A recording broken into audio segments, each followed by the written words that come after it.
Hello everyone, welcome to my another new blog. আশা করি তোমরা ভীষণ ভালো আছো, আমিও কিন্তু ভীষণ ভালো আছি। তো তোমরা আগের ভিডিওতে তো দেখতেই পেলে আমরা জায়গাও থেকে পৌঁছে গেছি ফুনশিলিং, আর সেখানে আমরা আমাদের ইমিগ্রেশন কমপ্লিট করে এখন রওনা দিলাম থিম্পুর উদ্দেশ্যে। প্রথমেই আমাদের গাইড একটি সিম কিনে নিল। সিমটি নিল 250 টাকা। ভুটান এবং ভারতের কারেন্সি কিন্তু সেম, আনলিমিটেড কল এবং 1 GB নেট। রাস্তায় যেতে যেতে আমরা দেখতে পাচ্ছি ছোট ছোট ফ্রুট স্টল। এবার লাঞ্চের জন্য এলাম স্থানীয় এক রেস্টুরেন্টে। খাবার ছিল অসম্ভব সুন্দর। এখানে তোমরা ভুটানিজ খাবার যেমন পাবে, সাথে ইন্ডিয়ান খাবারও পাবে। দুজনের জন্য আমাদের খরচ পড়েছিল ওই 500 টাকার মতো। সাথে কিন্তু আমরা এক্সট্রা রাইসও নিয়েছিলাম। খাবারটা আমাদের খুবই ভালো লেগেছে, আর সব মিলিয়ে দাম আমাদের ঠিকঠাকই লেগেছে। ভুটান একটু কস্টলি হলেও খাবারের দাম আমার ঠিকঠাকই লেগেছে।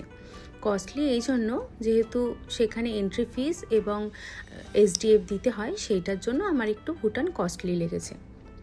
তারপর আমরা আবার গাড়িতে উঠে পড়লাম, আর এটি ছিল গেদু কলেজ অফ বিজনেস স্টাডিজ। অনেকটা আসার পর রাস্তার পাশেই একটা নদীর পাশে আমাদের গাড়িটা দাঁড়ালো।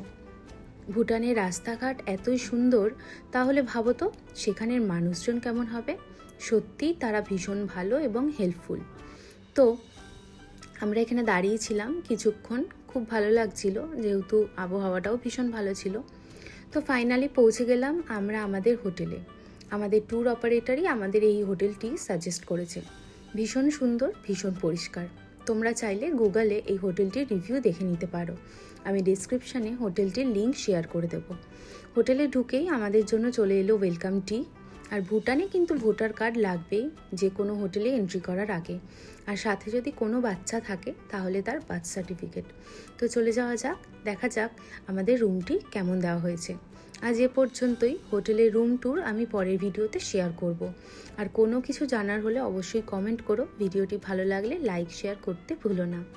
আর হ্যাঁ, অবশ্যই আমার চ্যানেলটিকে সাবস্ক্রাইব করে রেখো। টাটা।